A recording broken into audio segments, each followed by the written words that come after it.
Welcome. I'm Thomas, your host, and this is Strange Books Read Aloud.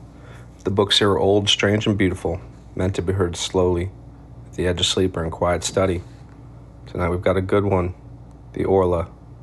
If you're so inclined, give the video a like and subscribe for more content. Now let's let the show begin. On a bright morning, a man stands on his lawn above the Seine and watches a fine Brazilian three-master glide upriver towards a rowan. On an impulse, he lifts his hand and salutes it, and later he will be certain that something invisible answered that greeting, came ashore, and followed him home. This is Guy de Maupassant's The Horla from 1887, told entirely as a private diary. The entries begin in ordinary health and contentment, and then day by day they tilt. Water vanishes from the carafe by his bed while he sleeps. A rose bends over and snaps on its stem, plucked by no one he can see. He comes to believe that a new being now walks the earth beside us, one that will do to mankind what mankind once did to the beasts. Maupassant wrote this as his own mind was failing, and you could feel it on the page. The terror is not a ghost, but the slow loss of faith in your own senses. Read the dates, watch how they shorten. The Horla by Guy de Maupassant, published 1887.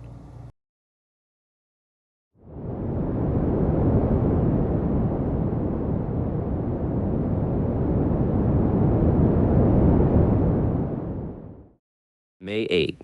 What a lovely day. I have spent all the morning lying on the grass in front of my house, under the enormous plantain tree which covers and shades and shelters the whole of it. I like this part of the country. I am fond of living here because I am attached to it by deep roots, the profound and delicate roots which attach a man to the soil on which his ancestors were born and died, to their traditions, their usages, their food, the local expressions, the peculiar language of the peasants, the smell of the soil, the hamlets, and to the atmosphere itself. I love the house in which I grew up. From my windows I can see the Seine which flows by the side of my garden, on the other side of the road, almost through my grounds, the great and wide Seine which goes to Rouen and Havre, and which is covered with boats passing to and fro. On the left, down yonder, lies Rouen, populous Rouen with its blue roofs massing under pointed Gothic towers. Innumerable are they, delicate or broad, dominated by the spire of the cathedral, full of bells which sound through the blue air on fine mornings, sending their sweet and distant iron clang to me, their metallic sounds, now stronger and now weaker, according as the wind is strong or light. What a delicious morning it was. About 11 o'clock, a long line of boats drawn by a steam tug as big a fly, and which scarcely puffed while emitting its thick smoke, passed my gate. After two English schooners whose red flags fluttered toward the sky, there came a magnificent Brazilian three-master. It was perfectly white and wonderfully clean and shining. I saluted it. I hardly know why, except that the sight of the vessel gave me great pleasure. May 12. I've had a slight feverish attack for the last few days, and I feel ill, or rather I feel low-spirited. Whence come those mysterious influences which change our happiness into discouragement and our self-confidence into diffidence? One might almost say that the air, the invisible air, is full of unknowable forces whose mysterious presence we have to endure. I wake up in the best of spirits, with an inclination to sing in my heart. Why? I go down by the side of the water, and suddenly, after walking a short distance, I return home wretched, as if some misfortune were awaiting me there. Why? Is it a cold shiver which, passing over my skin, has upset my nerves and given me a fit of low spirits? Is it the form of the clouds, or the tints of the sky, or the colors of the surrounding objects which are so changeable, which have troubled my thoughts as they pass before my eyes? Who can tell? Everything that surrounds us, everything that we see without looking at it, everything that we touch without knowing it, everything that we handle without feeling it, everything that we meet without clearly distinguishing it, has a rapid, surprising, and inexplicable effect upon us and upon our organs, and through them on our ideas and on our being itself. How profound that mystery of the invisible is. We cannot fathom it with our miserable senses. Our eyes are unable to perceive what is either too small or too great, too near to or too far from us. We can see neither the inhabitants of a star nor of a drop of water. Our ears deceive us, for they transmit to us the vibrations of the air in sonorous notes. Our senses are who work the miracle of changing that movement into noise, and by that metamorphosis give birth to music, which makes the mute agitation of nature a harmony. So with our sense of smell, which is weaker than that of a dog, and so with our sense of taste, which can scarcely distinguish the age of a wine. Oh, if we only had other organs which could work other miracles in our favor, what a number of fresh things we might discover around us. May 16. I am ill decidedly. I was so well last month. I am feverish, horribly feverish, or rather I am in a state of feverish enervation, which makes my mind suffer as much as my body. I have without ceasing the horrible sensation of some danger threatening me, the apprehension of some coming misfortune or of approaching death, a presentiment which is no doubt an attack of some illness still unnamed, which germinates in the flesh and in the blood. May 18. I have just come from consulting my medical man, for I can no longer get any sleep. He found that my pulse was high, my eyes dilated, my nerves highly strung, but no alarming symptoms. I must have a course of shower baths and of bromide of potassium. May 25. No change. My state is really very peculiar. As the evening comes on, an incomprehensible feeling of disquietude seizes me, just as if night concealed some terrible menace toward me. I dine quickly and then try to read, but I do not understand the words and can scarcely distinguish the letters. Then I walk up and down my drawing room, oppressed by a feeling of confused and irresistible fear, a fear of sleep and a fear of my bed. About 10 o'clock I go up to my room. As soon as I have entered, I lock and bolt the door. I am frightened of what? Up till the present time, I have been frightened of nothing. I open my cupboards and look under my bed. I listen to what? How strange it is that a simple feeling of discomfort, of impeded or heightened circulation, perhaps the irritation of a nervous center, a slight congestion, a small disturbance in the imperfect and delicate functions of our living machinery, can turn the most light-hearted of men into a melancholy one, and make a coward of the bravest. Then I go to bed, and I wait for sleep as a man might wait for the executioner. I wait for its coming with dread, and my heart beats and my legs tremble, while my whole body shivers beneath the warmth of the bedclothes, until the moment when I suddenly fall asleep, as a man throws himself into a pool of stagnant water in order to drown. I do not feel this perfidious sleep coming over me as I used to, but a sleep which is close to me and watching me, which is going to seize me by the head, to close my eyes and annihilate me. I sleep a long time, 2 or 3 hours perhaps. Then a dream, no, a nightmare lays hold on me. I feel that I am in bed and asleep. I feel it and I know it.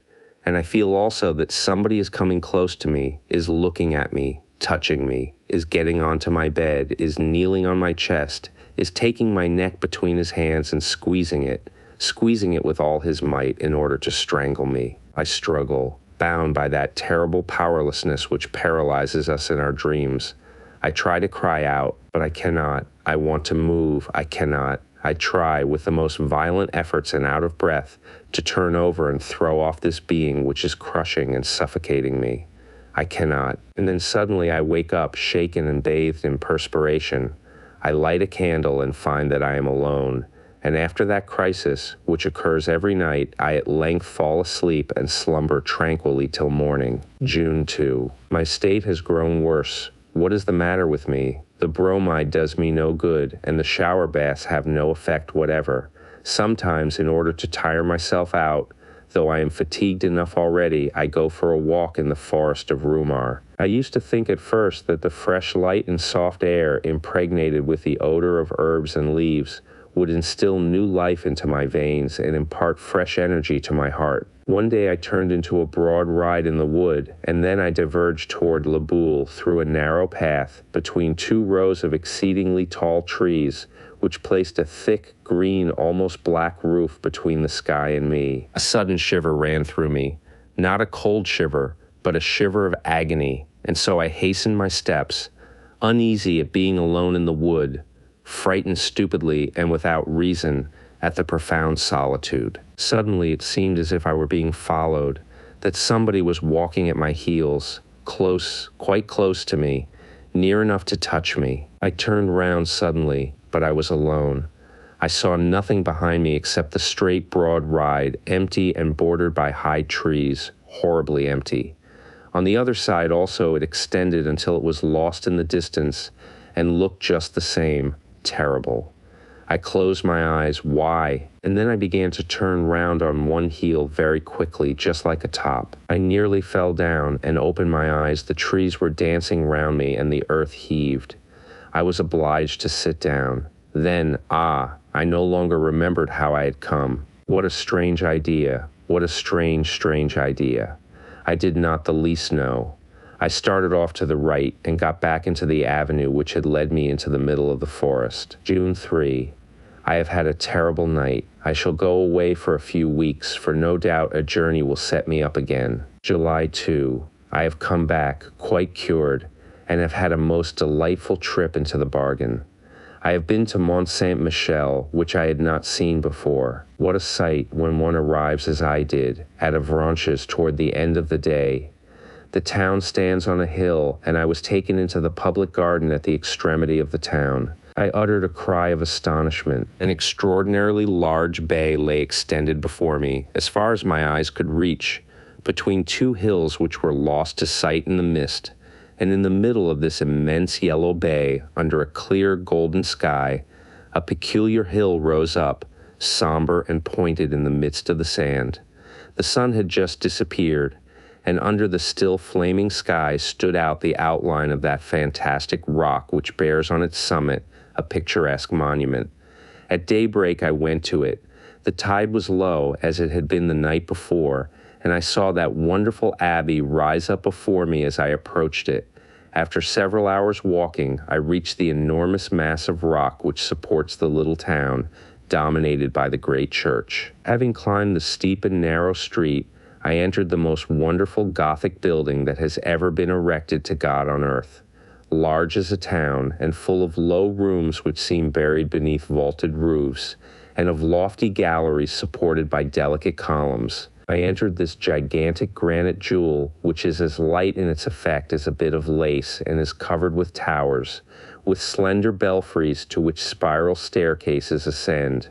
The flying buttresses raise strange heads that bristle with chimeras, with devils, with fantastic animals, with monstrous flowers are joined together by finely carved arches, to the blue sky by day and to the black sky by night. When I had reached the summit, I said to the monk who accompanied me, "Father, how happy you must be here." And he replied, "It is very windy, monsieur." And so we began to talk while watching the rising tide which ran over the sand and covered it with a steel cuirass. And then the monk told me stories, all the old stories belonging to the place. Legends, nothing but legends. One of them struck me forcibly. The country people, those belonging to the Mornet, declare that at night one can hear talking going on in the sand, and also that two goats bleat, one with a strong, the other with a weak voice. Incredulous people declare that it is nothing but the screaming of the seabirds, which occasionally resembles bleatings, and occasionally human lamentations. But belated fishermen swear that they have met an old shepherd, whose cloak-covered head they can never see, wandering on the sand between two tides, round the little town placed so far out of the world. They declare he is guiding and walking before a he-goat with a man's face and a she-goat with a woman's face, both with white hair, who talk incessantly, quarreling in a strange language, and then suddenly cease talking in order to bleat with all their might. "Do you believe it?" I asked the monk. "I scarcely know," he replied, and I continued, "If there are other beings besides ourselves on this earth, how comes it that we have not known it for so long a time? Or why have you not seen them? How is it that I have not seen them?" He replied, "Do we see the 100,000th part of what exists? Look here, There is the wind, which is the strongest force in nature. It knocks down men and blows down buildings, uproots trees, raises the sea into mountains of water, destroys cliffs and casts great ships onto the breakers.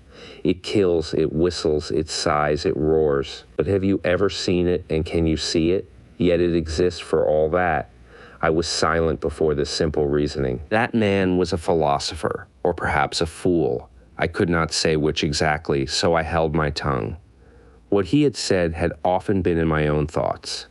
July 3. I have slept badly. Certainly there is some feverish influence here, for my coachman is suffering in the same way as I am. When I went back home yesterday, I noticed his singular paleness, and I asked him, "What is the matter with you, Jean?" "The matter is that I never get any rest, and my nights devour my days. Since your departure, monsieur, there has been a spell over me. However, the other servants are all well, but I am very frightened of having another attack myself." July 4. I am decidedly taken again, for my old nightmares have returned. Last night I felt somebody leaning on me who was sucking my life from between my lips with his mouth. Yes, he was sucking it out of my neck like a leech would have done. Then he got up, satiated, and I woke up, so beaten, crushed, and annihilated that I could not move. If this continues for a few days, I shall certainly go away again. July 5. Have I lost my reason? What has happened?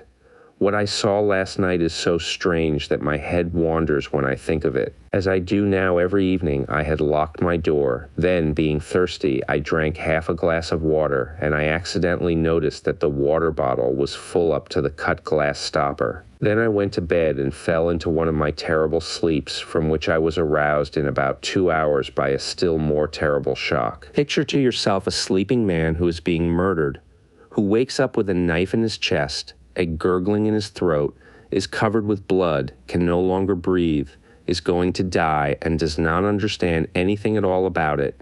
There you have it. Having recovered my senses, I was thirsty again, so I lighted a candle and went to the table on which my water bottle was. I lifted it up and tilted it over my glass, but nothing came out. It was empty. It was completely empty. At first I could not understand it at all. Then suddenly I was seized by such a terrible feeling that I had to sit down, or rather fall into a chair. Then I sprang up with a bound to look about me.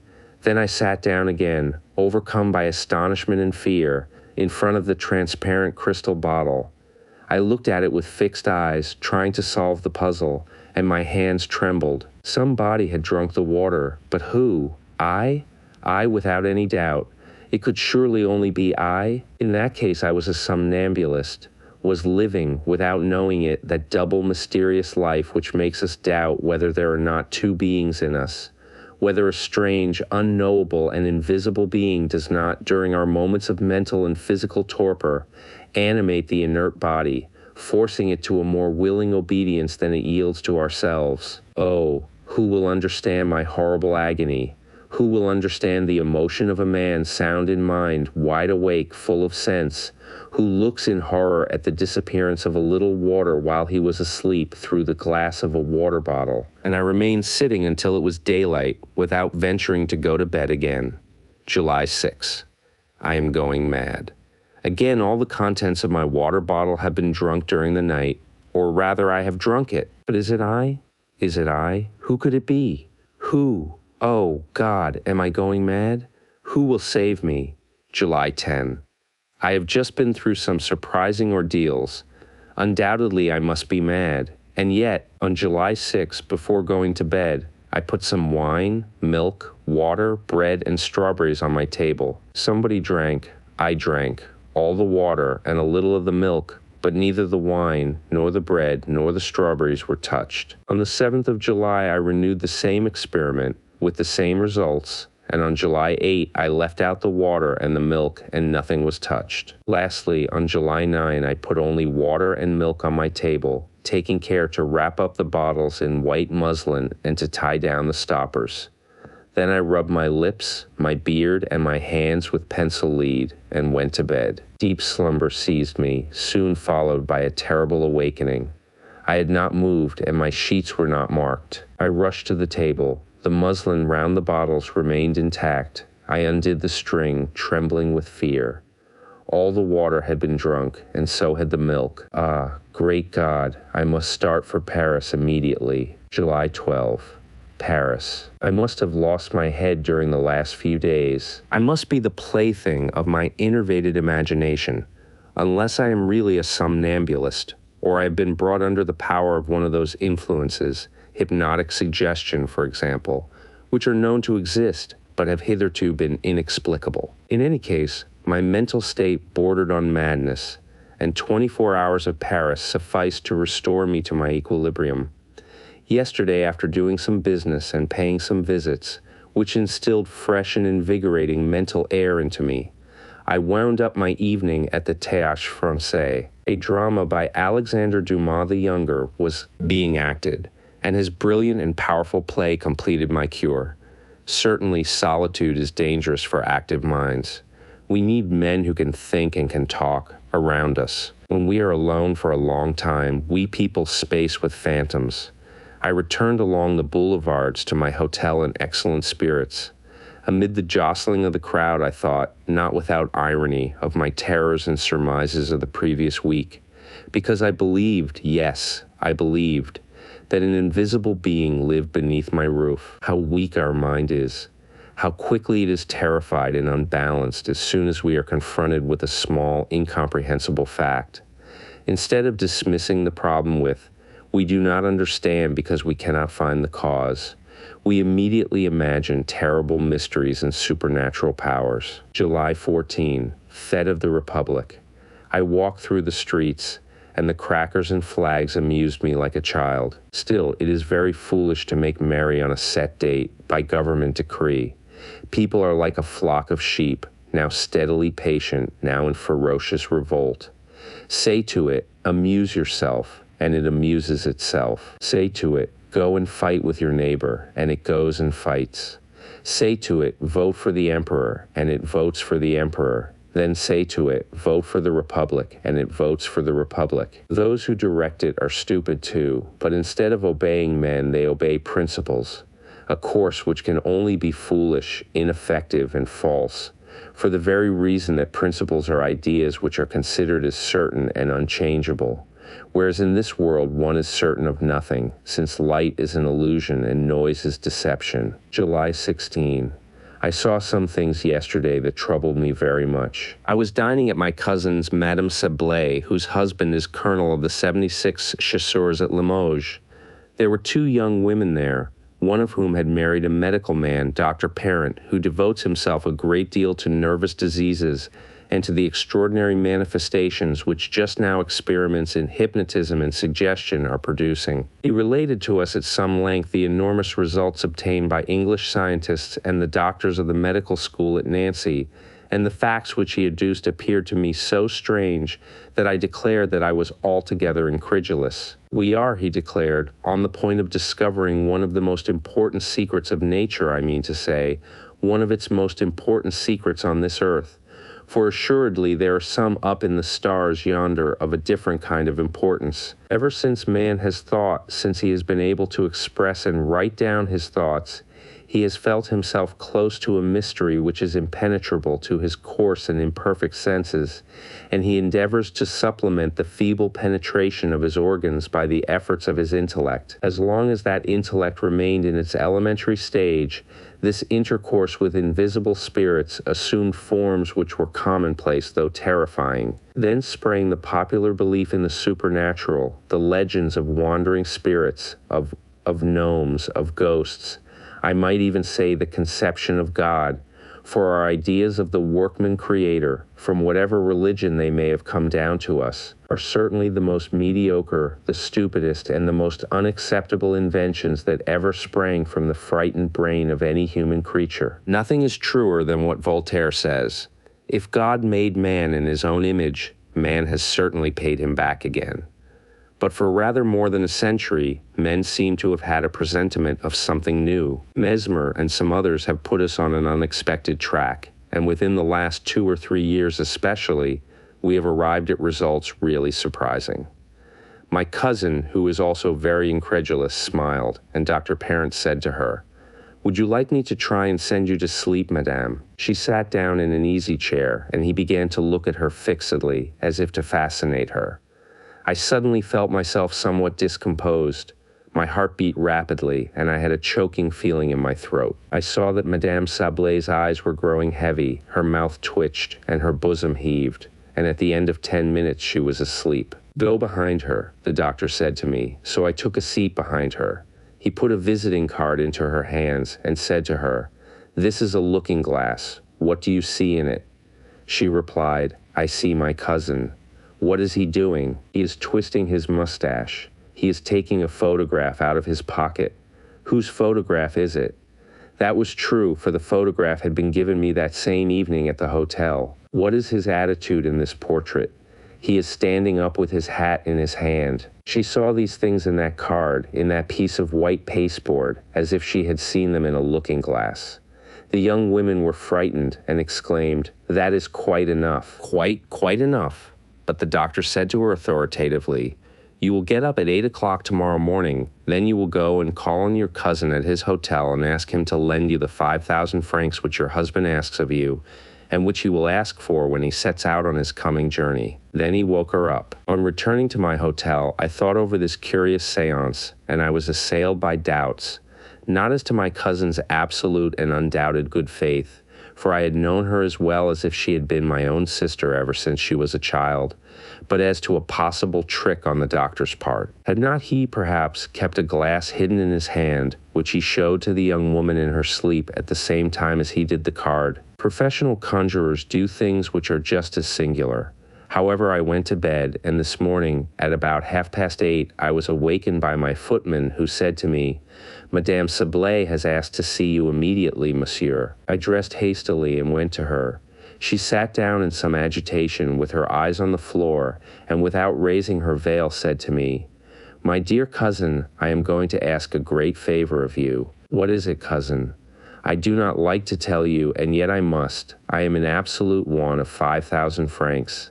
Yes, or rather my husband, who has asked me to procure them for him." I was so stupefied that I hesitated to answer.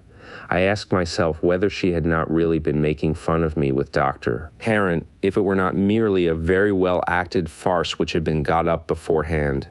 On looking at her attentively, however, my doubts disappeared. She was trembling with grief. So painful was this step to her, and I was sure that her throat was full of sobs. I knew that she was very rich, and so I continued, "What? Has not your husband 5,000 francs at his disposal? Come, think. Are you sure that he commissioned you to ask me for them?" She hesitated for a few seconds, as if she were making a great effort to search her memory, and then she replied, yes, I am quite sure of it. "He has written to you?" She hesitated again and reflected, and I guessed the torture of her thoughts. She did not know. She only knew that she was to borrow 5,000 francs of me for her husband. So she told a lie. "Yes, he has written to me." "When, pray? You did not mention it to me yesterday." "I received his letter this morning. Can you show it to me?" No, it contained private matters, things too personal to ourselves. I burned it." "So your husband runs into debt?" She hesitated again, and then murmured, "I do not know." Thereupon I said bluntly, "I have not 5,000 francs at my disposal at this moment, my dear cousin." She uttered a cry as if she were in pain, and said, Oh, I beseech you to get them for me." She got excited and clasped her hands as if she were praying to me. I heard her voice change its tone. She wept and sobbed, harassed and dominated by the irresistible order that she had received. Oh, I beg you to, if you knew what I am suffering. I want them today." I had pity on her. "You shall have them by and by, I swear to you." "Oh, thank you, how kind you are," I continued.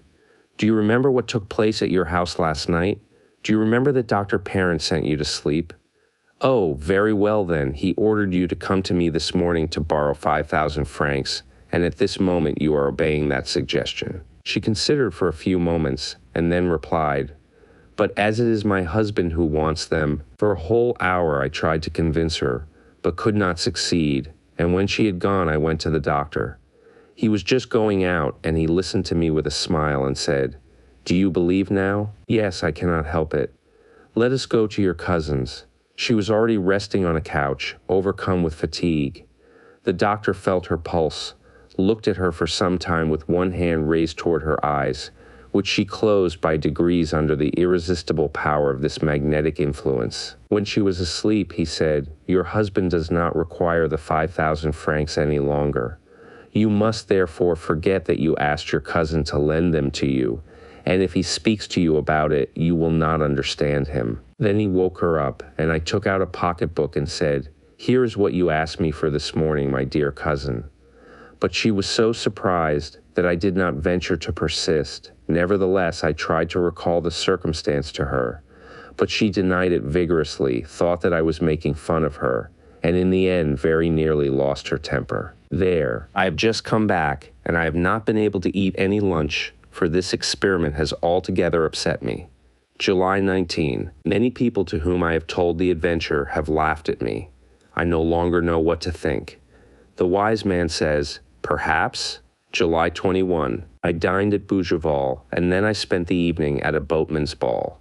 Decidedly, everything depends on place and surroundings. It would be the height of folly to believe in the supernatural on the Isle de la Grenouillère, but on the top of Mont Saint-Michel or in India, we are terribly under the influence of our surroundings. I shall return home next week, July 30. I came back to my own house yesterday. Everything is going on well. August 2. Nothing fresh. It is splendid weather, and I spend my days in watching the Seine flow past. August 4. Quarrels among my servants. They declare that the glasses are broken in the cupboards at night. The footman accuses the cook, she accuses the needlewoman, and the latter accuses the other two. Who is the culprit? It would take a clever person to tell. August 6. This time I am not mad. I have seen. I can doubt no longer. I have seen it. I was walking at 2 o'clock among my rose trees, in the full sunlight, in the walk bordered by autumn roses which are beginning to fall. As I stopped to look at a Jean de Bataille which had 3 splendid blooms, I distinctly saw the stalk of one of the roses bend close to me, as if an invisible hand had bent it, and then break, as if that hand had picked it. Then the flower raised itself, following the curve which a hand would have described in carrying it toward a mouth, and remained suspended in the transparent air, alone and motionless, a terrible red spot, 3 yards from my eyes. In desperation, I rushed at it to take it. I found nothing. It had disappeared. Then I was seized with furious rage against myself, for it is not wholesome for a reasonable and serious man to have such hallucinations. But was it a hallucination? I turned to look for the stalk, and I found it immediately under the bush, freshly broken between the 2 other roses which remained on the branch. I returned home then with a much disturbed mind, for I am certain now, certain as I am of the alternation of day and night, that there exists close to me an invisible being who lives on milk and on water, who can touch objects, take them and change their places, who is consequently endowed with a material nature, although imperceptible to sense, and who lives as I do under my roof. August 7. I slept tranquilly. He drank the water out of my decanter, but did not disturb my sleep. I ask myself whether I am mad. As I was walking just now in the sun by the riverside, doubts as to my own sanity arose in me, not vague doubts such as I have had hitherto, but precise and absolute doubts. I have seen mad people, and I have known some who were quite intelligent, lucid, even clear-sighted in every concern of life, except on one point. They could speak clearly, readily, profoundly on everything, till their thoughts were caught in the breakers of their delusions and went to pieces there, were dispersed and swamped in that furious and terrible sea of fogs and squalls which is called madness. I certainly should think that I was mad, absolutely mad, if I were not conscious that I knew my state, if I could not fathom it and analyze it with the most complete lucidity. I should, in fact, be a reasonable man laboring under a hallucination. Some unknown disturbance must have been excited in my brain, one of those disturbances which physiologists of the present day try to note and to fix precisely, and that disturbance must have caused a profound gulf in my mind and in the order and logic of my ideas. Similar phenomena occur in dreams, and lead us through the most unlikely phantasmagoria without causing us any surprise, because our verifying apparatus and our sense of control have gone to sleep, while our imaginative faculty wakes and works. Was it not possible that one of the imperceptible keys of the cerebral fingerboard had been paralyzed in me? Some men lose the recollection of proper names, or of verbs, or of numbers, or merely of dates in consequence of an accident. The localization of all the avenues of thought has been accomplished nowadays. What then would there be surprising in the fact that my faculty of controlling the unreality of certain hallucinations should be destroyed for the time being? I thought of all this as I walked by the side of the water. The sun was shining brightly on the river and made earth delightful, while it filled me with love for life, for the swallows, whose swift agility is always delightful in my eyes, for the plants by the riverside, whose rustling is a pleasure to my ears. By degrees, however, an inexplicable feeling of discomfort seized me.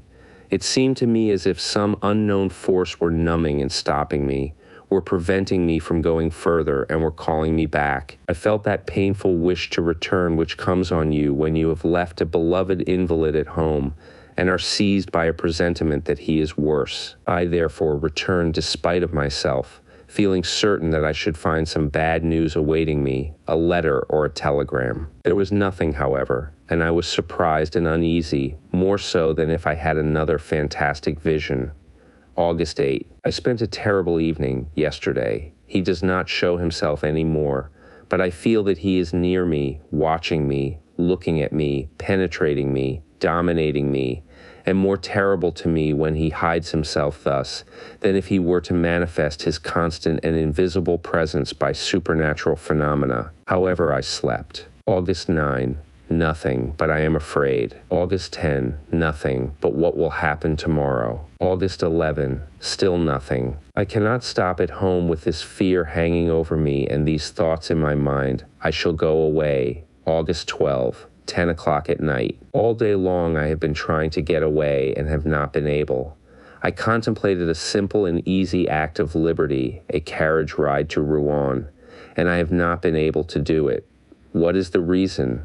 August 13. When one is attacked by certain maladies, the springs of our physical being seem broken, our energies destroyed, our muscles relaxed, our bones to be as soft as our flesh, and our blood as liquid as water. I am experiencing the same in my moral being, in a strange and distressing manner. I have no longer any strength, any courage, any self-control, nor even any power to set my own will in motion. I have no power left to will anything, but someone does it for me and I obey. August 14. I am lost. Somebody possesses my soul and governs it. Somebody orders all my acts, all my movements, all my thoughts. I am no longer master of myself, nothing except an enslaved and terrified spectator of the things which I do. I wish to go out, I cannot. He does not wish to, and so I remain, trembling and distracted in the armchair in which he keeps me sitting. I merely wish to get up and to rouse myself, so as to think that I am still master of myself. I cannot. I am riveted to my chair, and my chair adheres to the floor in such a manner that no force of mine can move us. Then suddenly I must go to the foot of my garden to pick some strawberries and eat them. And I go there. I pick the strawberries and I eat them. Oh, my God, is there a God? If there be one, deliver me, save me, succor me. Pardon, pity, mercy, save me. Oh, what sufferings, what torture, what horror. August 15. Certainly this is the way in which my poor cousin was possessed and swayed when she came to borrow 5,000 francs of me. She was under the power of a strange will which had entered into her, like another soul, a parasitic and ruling soul. Is the world coming to an end? But who is he, this invisible being that rules me, this unknowable being, this rover of a supernatural race? Invisible beings exist, then. How is it, then, that since the beginning of the world they have never manifested themselves in such a manner as they do to me? I have never read anything that resembles what goes on in my house. Oh, if I could only leave it, if I could only go away and flee and never return, I should be saved, but I cannot. August 16. I managed to escape today for 2 hours, like a prisoner who finds the door of his dungeon accidentally open. I suddenly felt that I was free and that he was far away, and so I gave orders to put the horses in as quickly as possible, and I drove to Rouen. Oh, how delightful to be able to say to my coachman, "Go to Rouen." I made him pull up before the library, and I begged them to lend me Dr. Hermann Heresthaus's treatise on the unknown inhabitants of the ancient and modern world. Then, as I was getting into my carriage, I intended to say, "To the railway station," but instead of this I shouted. I did not speak, but I shouted, in such a loud voice that all the passers-by turned round, "Home." And I fell back onto the cushion of my carriage, overcome by mental agony. He had found me out and regained possession of me. August 17. Oh, what a night, what a night. And yet it seems to me that I ought to rejoice. I read until 1 o'clock in the morning.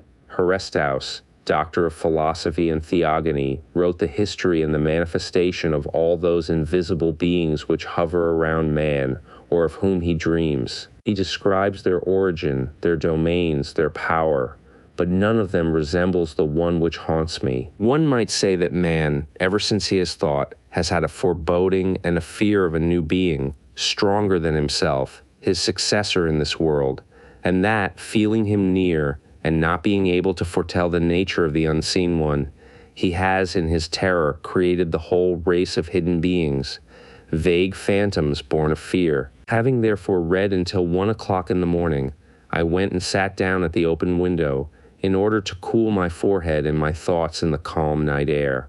It was very pleasant and warm. How I should have enjoyed such a night formerly.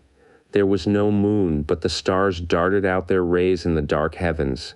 Who inhabits those worlds? What forms, what living beings, what animals are there yonder? Do those who are thinkers in those distant worlds know more than we do? What can they do more than we? What do they see which we do not? Will not one of them, some day or other, traversing space, appear on our earth to conquer it, just as formerly the Norsemen crossed the sea in order to subjugate nations feebler than themselves? We are so weak, so powerless, so ignorant, so small. We who live on this particle of mud which revolves in liquid air.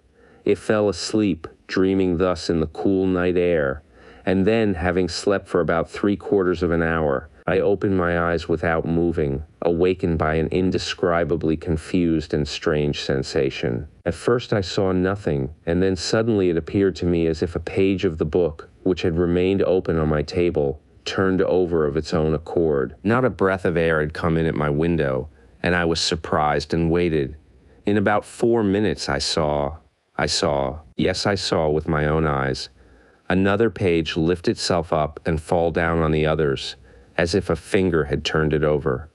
My armchair was empty, appeared empty, but I knew that he was there, he, and sitting in my place, and that he was reading. With a furious bound, the bound of an enraged wild beast that wishes to disembowel its tamer, I crossed my room to seize him, to strangle him, to kill him. But before I could reach it, my chair fell over as if somebody had run away from me. My table rocked, my lamp fell and went out, and my window closed as if some thief had been surprised and had fled out into the night, shutting it behind him. So he had run away, he had been afraid, afraid of me. So tomorrow, or later, some day or other, I should be able to hold him in my clutches and crush him against the ground. Do not dogs occasionally bite and strangle their masters?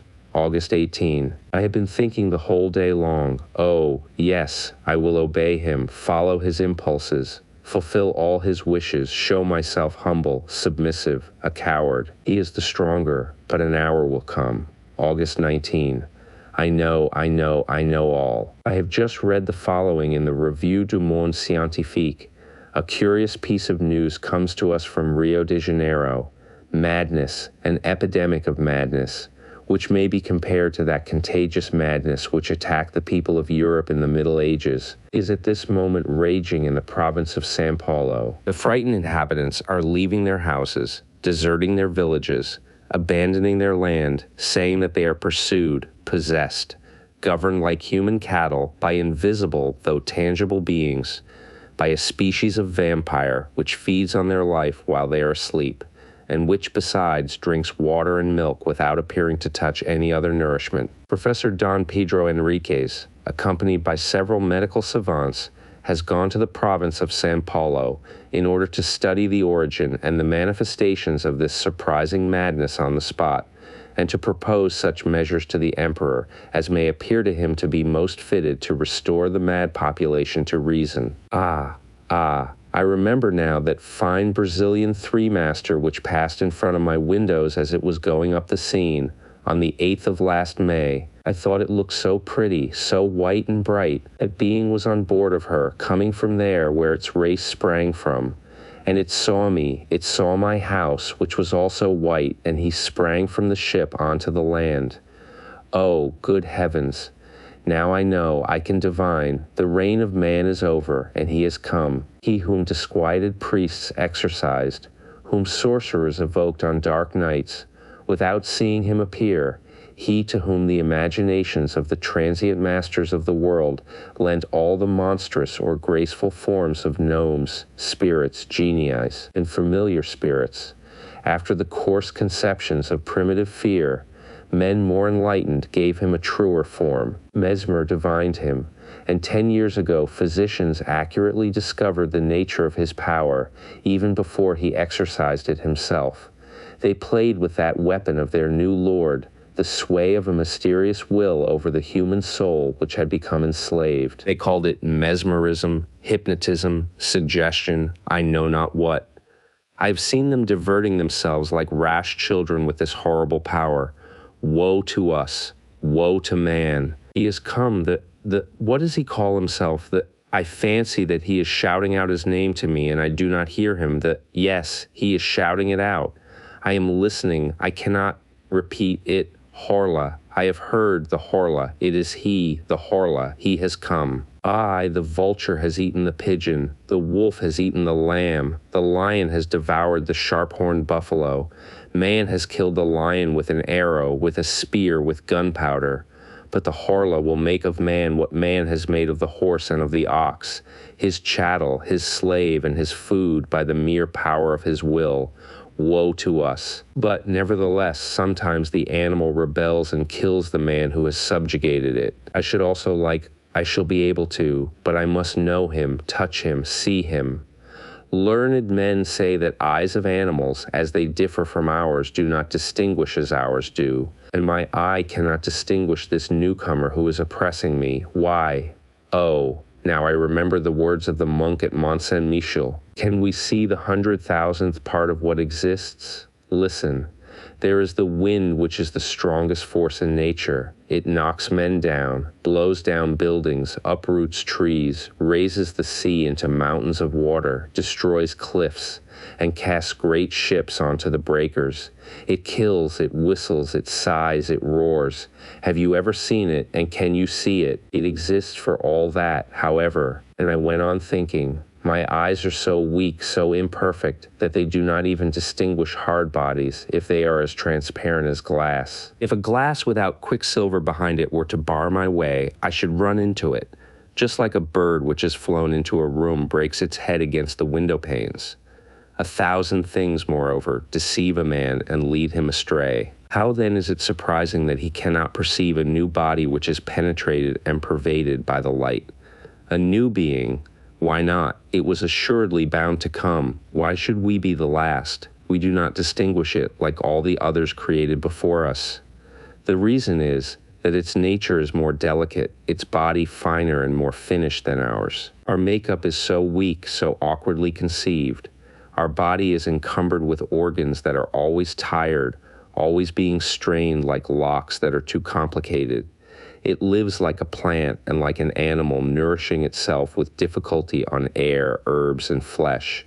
It is a brute machine which is a prey to maladies, to malformations, to decay.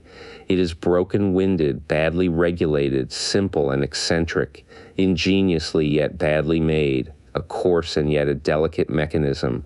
In brief, the outline of a being which might become intelligent and great. There are only a few, so few, stages of development in this world, from the oyster up to man.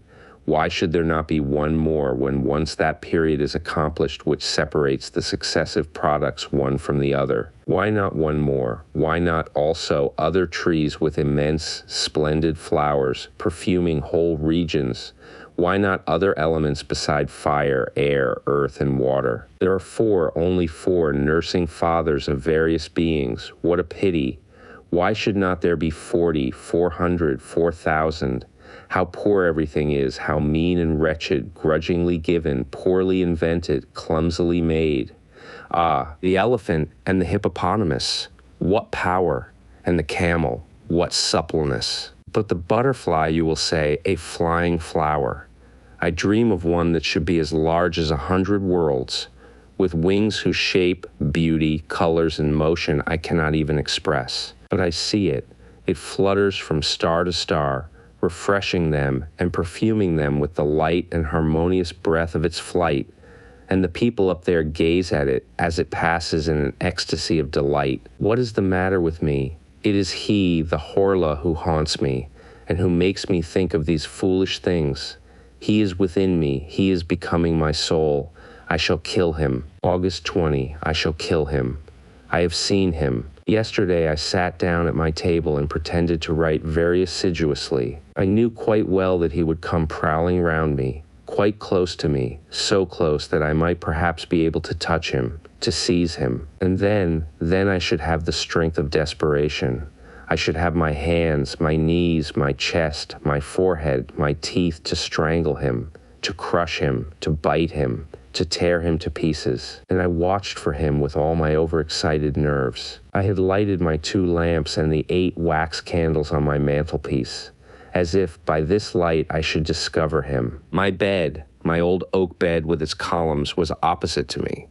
On my right was the fireplace. On my left the door, which was carefully closed after I had left it open for some time in order to attract him. Behind me was a very high wardrobe with a looking glass in it, which served me to dress by every day, and in which I was in the habit of inspecting myself from head to foot every time I passed it. So I pretended to be writing in order to deceive him, for he also was watching me.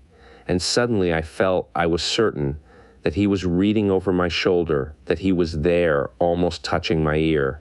I got up so quickly with my hands extended that I almost fell. Horror! It was as bright as at midday, but I did not see myself in the glass. It was empty, clear, profound, full of light. But my figure was not reflected in it, and I was opposite to it. I saw the large, clear glass from top to bottom, and I looked at it with unsteady eyes. I did not dare advance. I did not venture to make a movement, feeling certain, nevertheless, that he was there, but that he would escape me again, he whose imperceptible body had absorbed my reflection. How frightened I was. And then suddenly I began to see myself through a mist in the depths of the looking-glass, in a mist as it were, or through a veil of water, and it seemed to me as if this water were flowing slowly from left to right, and making my figure clearer every moment. It was like the end of an eclipse. Whatever hid me did not appear to possess any clearly defined outlines, but was a sort of opaque transparency, which gradually grew clearer. At last I was able to distinguish myself completely, as I do every day when I look at myself. I had seen him, and the horror of it remained with me, and makes me shudder even now. August 21. How could I kill him, since I could not get hold of him? Poison? But he would see me mix it with the water, and then, would our poisons have any effect on his impalpable body? No doubt about the matter. Then, August 22. I sent for a blacksmith from Rouen, and ordered iron shutters of him for my room, such as some private hotels in Paris have on the ground floor, for fear of thieves, and he is going to make me a similar door as well. I have made myself out a coward, but I do not care about that. September 10. Rouen, Hotel Continental. It is done, but is he dead? My mind is thoroughly upset by what I have seen. Well then, yesterday, the locksmith having put on the iron shutters and door, I left everything open until midnight, although it was getting cold. Suddenly I felt that he was there, and joy, mad joy, took possession of me. I got up softly, and I walked to the right and left for some time, so that he might not guess anything. Then I took off my boots and put on my slippers carelessly. Then I fastened the iron shutters, and going back to the door quickly, I double-locked it with a padlock, putting the key into my pocket. Suddenly I noticed that he was moving restlessly round me, that in his turn he was frightened and was ordering me to let him out. I nearly yielded, though I did not quite, but putting my back to the door, I half opened it, just enough to allow me to go out backward, and as I am very tall, my head touched the lintel. I was sure that he had not been able to escape, and I shut him up quite alone, quite alone. What happiness! I had him fast. Then I ran downstairs into the drawing room, which was under my bedroom.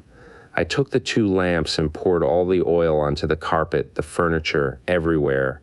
Then I set fire to it and made my escape, after having carefully double-locked the door. I went and hid myself at the bottom of the garden, in a clump of laurel bushes. How long it was! How long it was! Everything was dark, silent, motionless, not a breath of air, and not a star, but heavy banks of clouds which one could not see, but which weighed, oh, so heavily on my soul. I looked at my house and waited. How long it was!